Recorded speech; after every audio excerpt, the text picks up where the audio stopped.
राष्ट्रपती द्रौपदी मुर्मू आज आणि उद्या राज्याच्या दौऱ्यावर. मुंबईत लोकभवन इथं आज जीवन रक्षण आणि निरोगी भारत निर्माण या देशव्यापी मोहिमेचं करणार उद्घाटन. केंद्रीय गृह मंत्रालयाकडून प्रहार हे देशाचं नवीन राष्ट्रीय दहशतवाद विरोधी रणनीती आणि धोरण जाहीर.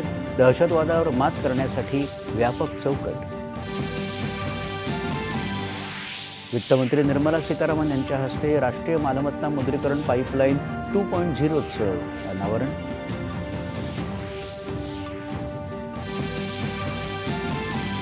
वैश्विक लोकशाही संबंधांना बळकटी देण्यासाठी लोकसभा अध्यक्ष ओम बिर्ला यांनी 60हून अधिक देशांसोबत संसदीय मंत्रिगट केले स्थापन.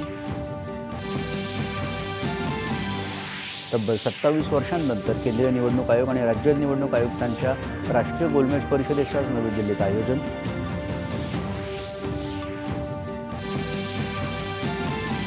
राज्याचे दिवंगत उपमुख्यमंत्री अजित पवार यांना श्रद्धांजली वाहण्यासाठी मुंबईत आयोजित श्रद्धांजली सभेत विविध क्षेत्रातल्या मान्यवरांनी आपल्या भावना व्यक्त करत अजितदादांच्या स्मृतींना दिला उजाळा. आयुष्मान भारत, प्रधानमंत्री जन आरोग्य आणि महात्मा ज्योतिराव फुले जन आरोग्य योजनेअंतर्गत राज्यातील 4537 रुग्णालयांमध्ये 2399 मोफत उपचारांचा प्रारंभ. ऑस्ट्रेलियाच्या इव्हॉल्व कंपनीचा राज्य सरकारसोबत सामंजस्य करार. नवी मुंबई, पुणे, नागपूर परिसरात करणार 300 कोटी रुपयांची गुंतवणूक, तर हजारोंहून अधिक रोजगाराच्या संधी.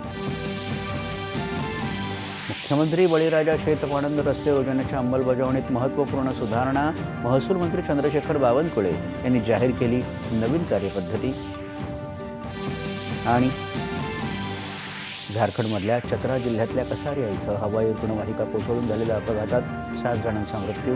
मृतांमध्ये रुग्ण आणि डॉक्टरांचा समावेश.